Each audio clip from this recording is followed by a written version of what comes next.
Hello, everyone. So I believe I am the only panelist for this presentation.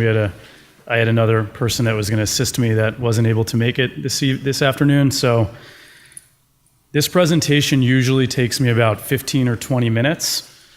I may stretch it out to 25 minutes, but there's really two main objectives of the presentation. Number one, I'm going to present everyone with more of a data overview of the cell and gene therapy industry, number of companies, clinical trials, disease indications, things of that nature. And then once that's finished, I'll take you through each month of this past year to just show you some of the major clinical and financial milestones that we met as an industry.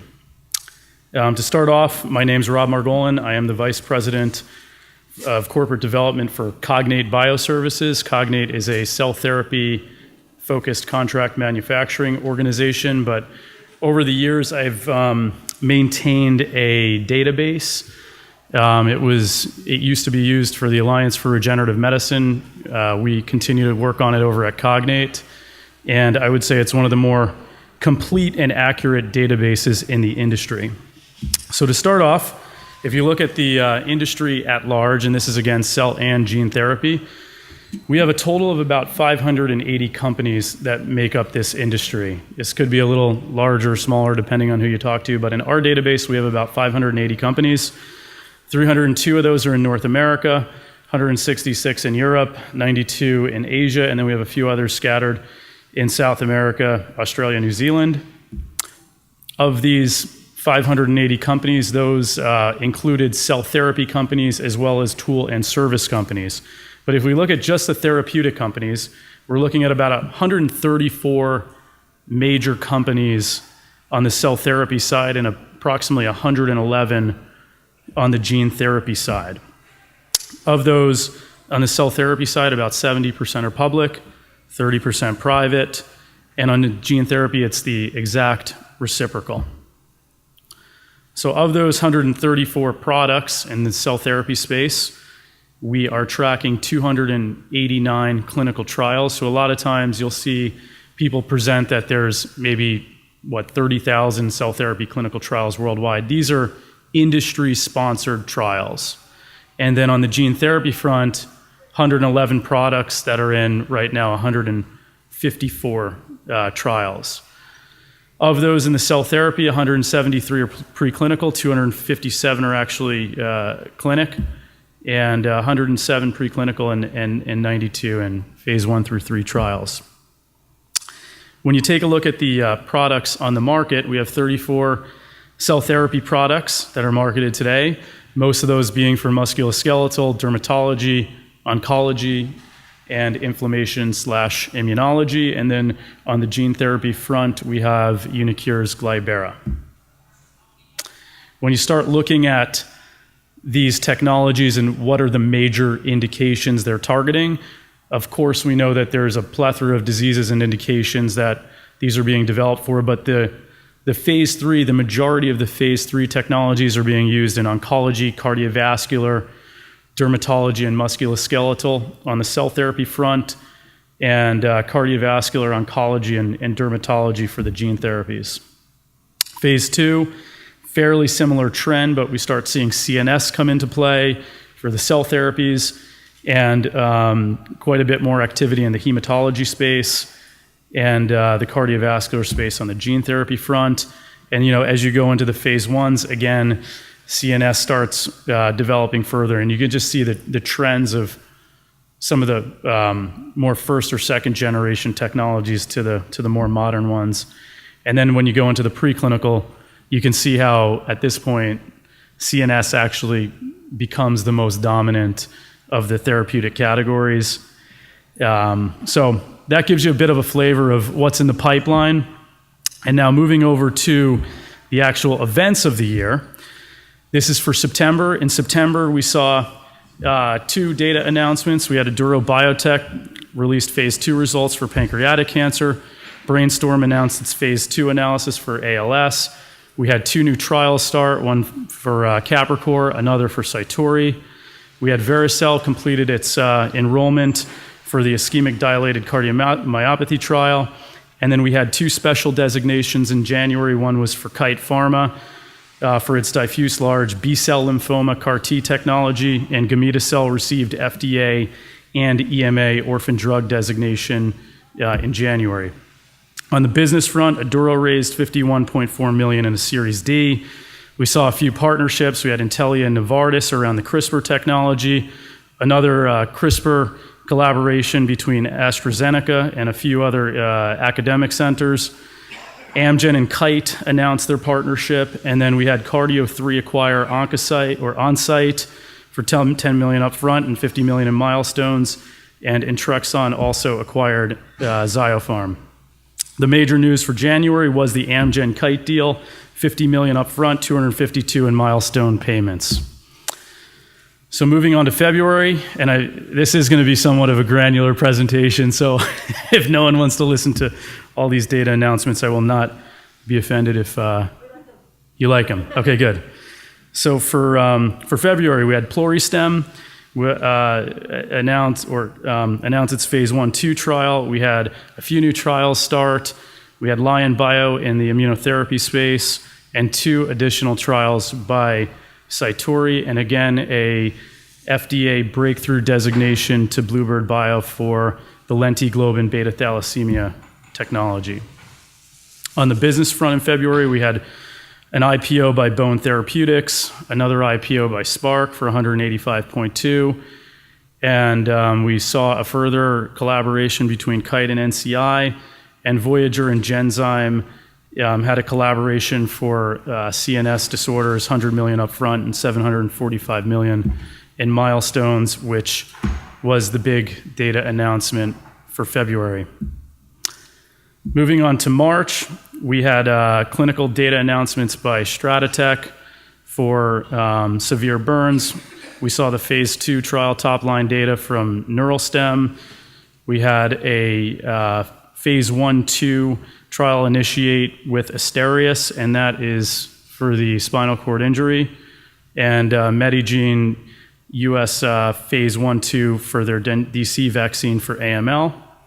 And again, 2 special designations, which starts becoming a theme for 2015. We had Atara with FDA breakthrough and Cellmedica with EMA orphan drug, both for Epstein-Barr virus specific immunotherapy type of products.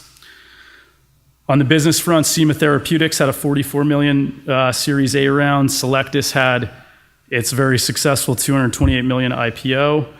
Aduro had the collaboration with Novartis for $200 million upfront. Fujifilm acquired Cellular Dynamics, the Madison, Wisconsin-based drug discovery company, and Kite acquired T-Cell Factory BV. The news of the month was the Aduro and Novartis deal. Moving on to April, we had the Athersys phase 2 multi-stem stroke data, which was unfortunately not as positive as some of us were hoping for.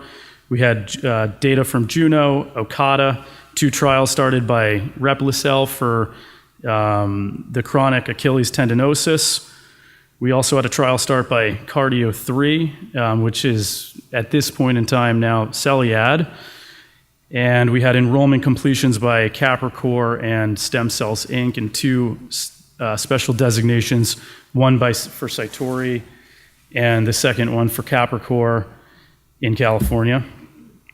On the business front, we had a series of finances this month. SanBio had a $67 million IPO.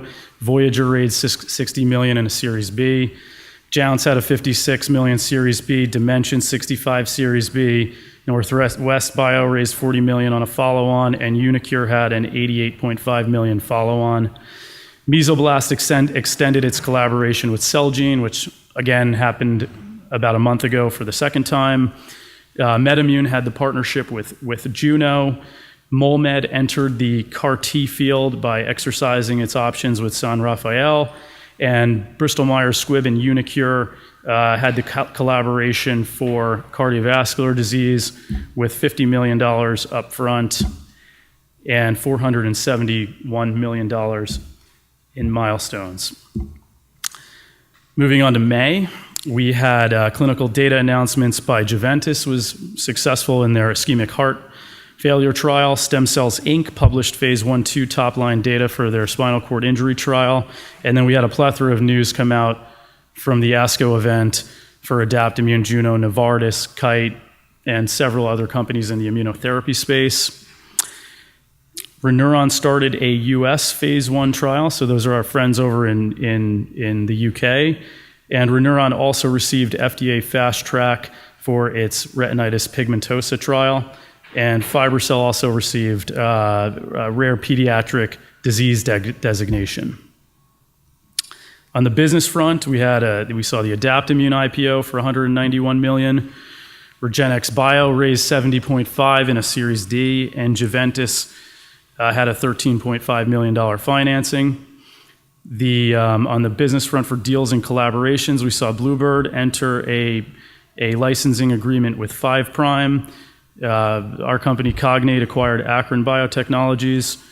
Organovo did a partnership with L'Oreal for development of 3D bioprinted skin. And then we also had the Juno Fate collaboration, and Juno and Adidas Medicine. This was really a big month for Juno here, as they also acquired Stage Cell Therapeutics. And then lastly, we had Formula Pharmaceuticals acquired an allogeneic CAR-T platform. And the major news story for the month of May was the Lilly BioNTech, and this was $30 million signing fee and up to $300 million in milestones. So June, the major news, continuing on with the Juno news, was in June. Celgene committed $150 million up front and $850 million in common stock, probably making it the first billion-dollar deal in the cell therapy space. We had Bluebird announce clinical data for its beta thalassemia and sickle cell anemia trials. Mesoblast published phase 2 data for diabetic nephropathy trial, and Avalanche had some mixed data for its wet age-related macular degeneration. We had new trials initiated by Q Therapeutics in Utah. Capricorn kicked off its CAP1002, its allogeneic study. TXL extended its phase 2b study, and Cytori completed enrollment in its osteoarthritis trial. Vericel in June met it stated that its BLA for the MACI would be the end of 2015 for knee cartilage defects. And then Lion, Juventus, and I believe it's pronounced AVSIX, also received special designations. On the business front, we also had a IPO by Celiad, a $65 million Series B by Unum, which is a newer immunotherapy company in the Boston area, and Cytom X raised $70 million in a Series D. Bluebird regained its rights to its CAR-T programs outside of BCMA with its collaboration with Celgene. Same month, Bluebird established a collaboration with Kite. We saw Seattle Genetics and Unum partner up. Obviously, the Celgene Juno deal that we mentioned earlier, and a few other acquisitions, probably the biggest one being AMAG Pharma acquiring Cord Blood Registry for $700 million. In July, we had the Adaptimmune data come out for the multiple myeloma trial. We also saw Adaptimmune kick off a trial for non-small lung cell cancer. FiberCell and Intrexon initiated a phase 1/2 trial for epidermolysis. I never know how to say that one, but we'll skip. And on the enrollment completions, Argo has completed its enrollment for its phase 3 trial for AGS-003, and Celiad completed its final patient infusion for its CART1 phase 3 trial. That's the cardiovascular trial, which hopefully we'll be seeing some data come out within the next quarter or two. On the business front, we had an IPO by Chiatis. GenSight, the gene therapy company, raised $36 million in a Series B. Cold Genesis had $10 million in a Series B. And then we saw the Biogenetic and the AGTC collaboration to develop therapies in ophthalmology. This was $124 million up front and up to $1 billion in milestone payments. So August, the major news was the TiGenix. TiGenix announced that its CX601 met its primary endpoints in its pivotal phase 3 trial. Aside from TiGenix, Kite announced data for its CAR-T technology, KTE C19. We had trial start by Argos, Hemostemics, and Pluristem. Brainstorm completed its trial enrollment its phase 2 trial for Neurone, the ALS, targeting ALS. That data should be coming out within the next few months. And then we also saw a few more special designations, one for Dicerna with EMA orphan drug designation, and Audentis getting both US and EMA orphan drug for X-linked myotubular myopathy. And then on the business front, we had Sentien receiving a Series A round. Adidas Medicine had $120 million in a Series B. And Benetech had the $14 million IPO. And then lastly, we had the Inovio and MedImmune collaboration, which had $27.5 up front and $700 million in milestones. For September, and we're getting there, we have a few more months to get through. September, we had the clinical data announcements from Unicure, some really great data coming out of UPenn for the Novartis CTL019 patients, where they saw significant, I think it was 90+% remission in that trial. Inovio had its phase 2B trial data come out.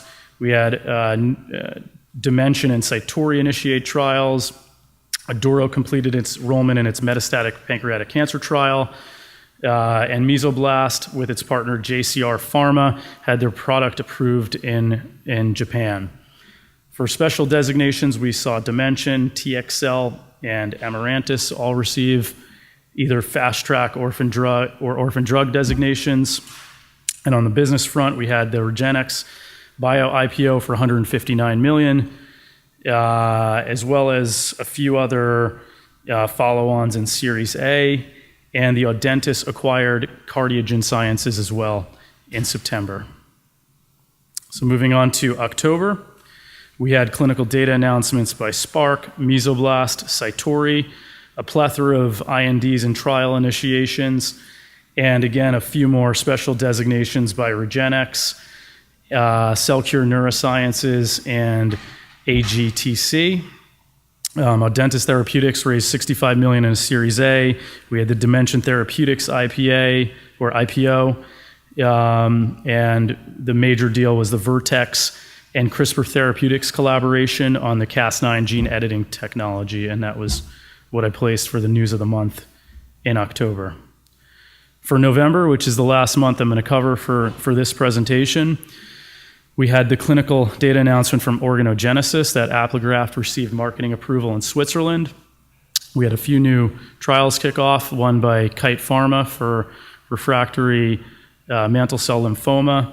AGTC had another trial that they kicked off, and another one for Kite.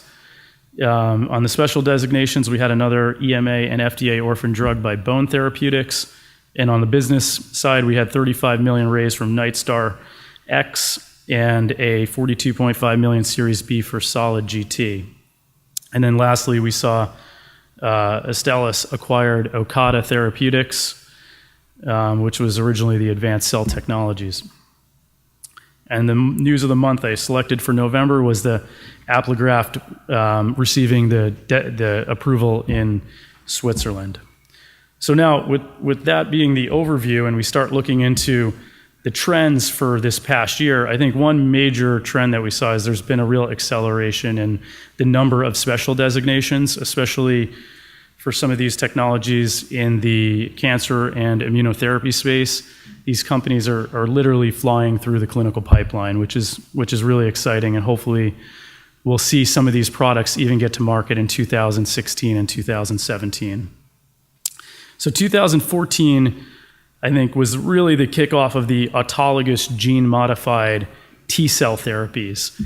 And I think what we started seeing this year is not only do we have autologous immunotherapy products, but now we're seeing autologous and allogeneic modified T-cell therapies, and also other immune cells such as modified natural killer cells and dendritic cells, et cetera. So we also saw a lot of companies in 2015, US companies initiate trials in the EU, and also a lot of the EU companies starting to initiate trials in the US and basically multinational trials. From some of the news pieces of the month, one of the major trends this year is I would say 2015 is the most interest that we've seen thus far in cell and gene therapy from big pharma and the big biotech companies. We saw Amgen and Kite, Genzyme Voyager, Novartis Aduro, Bristol Myers Squibb and Unicure, Lilly and BioNTech, Celgene Juno, et cetera, et cetera. These deals right here alone totaled up to $1.5 billion with $5.3 billion in potential milestones. So I think this is an all-time high for our industry, and really showing that this is an industry that's maturing, and it has technologies that are getting closer to the market. This I actually took from the Alliance for Regenerative Medicine's Q2 quarterly data report.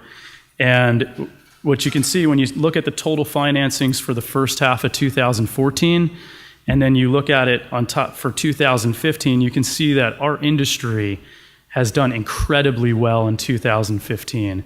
And I think we're going to see similar trends for 2016. And with that concludes my overview for 2015. And I unfortunately, since I don't have my partner here for the 2016 readouts, I think we'll have to hold that one. But I think you can see from this presentation, you can start to expect or get a good understanding of what kind of data announcements will be coming out for the next few quarters. So with that, I'd like to say thank you. And if anyone has any questions, happy to answer them.